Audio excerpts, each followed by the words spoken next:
From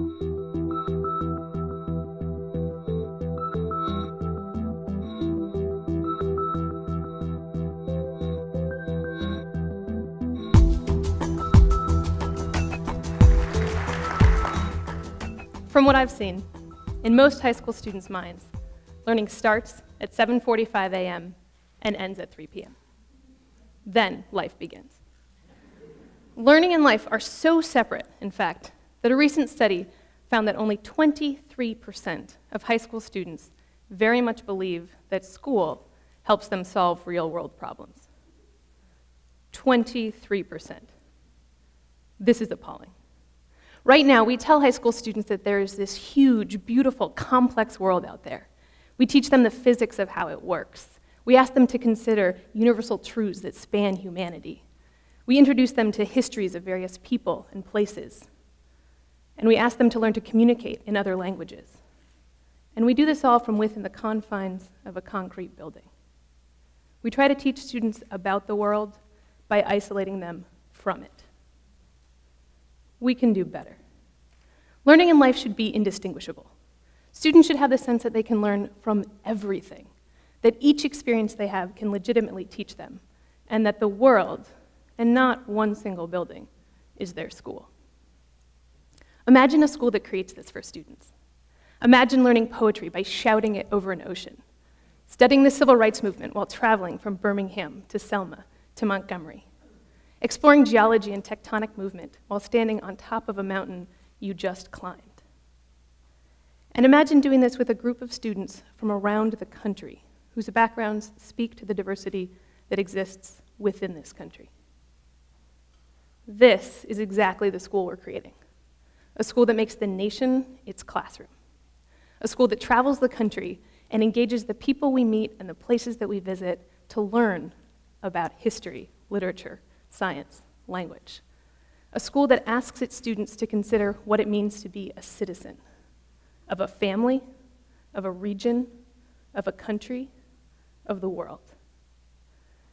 It is a school that pairs the engagement of adventure with an appreciation of complexity.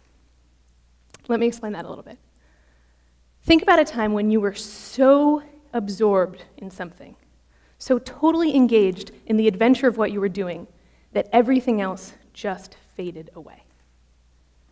That is how our students looked last summer when we were traveling around New England. That's how Jackson looked as he drove a remote-operated vehicle along the floor of Casco Bay, learning about lobster ecology.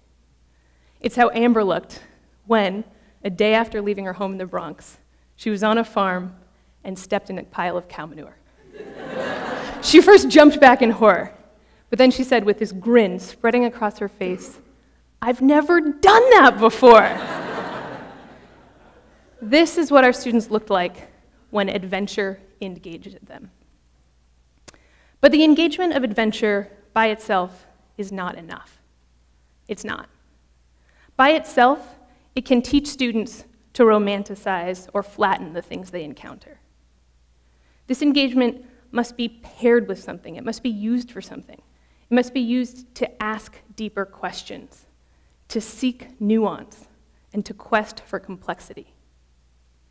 That's when things get good. This summer, our students will go down to Appalachia. They'll meet with coal executives and miners, union organizers, and anti-mountaintop removal activists.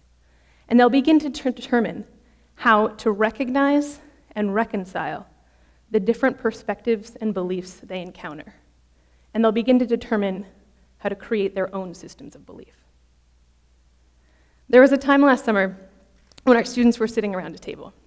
And these students were from all over the country. They were from the heart of LA, they were from rural Massachusetts, they were from the mountains of North Carolina and suburban Chicago. They were from families that spoke English, families that spoke Spanish, families that spoke Urdu. They were from families that span the socioeconomic spectrum. And they were sitting around this table, and they were talking about the stereotypes that they had had placed on them. They talked about race, class, sexuality, gender, difference. And they struggled. They said things they didn't mean. They insulted each other. It got messy and it got really uncomfortable.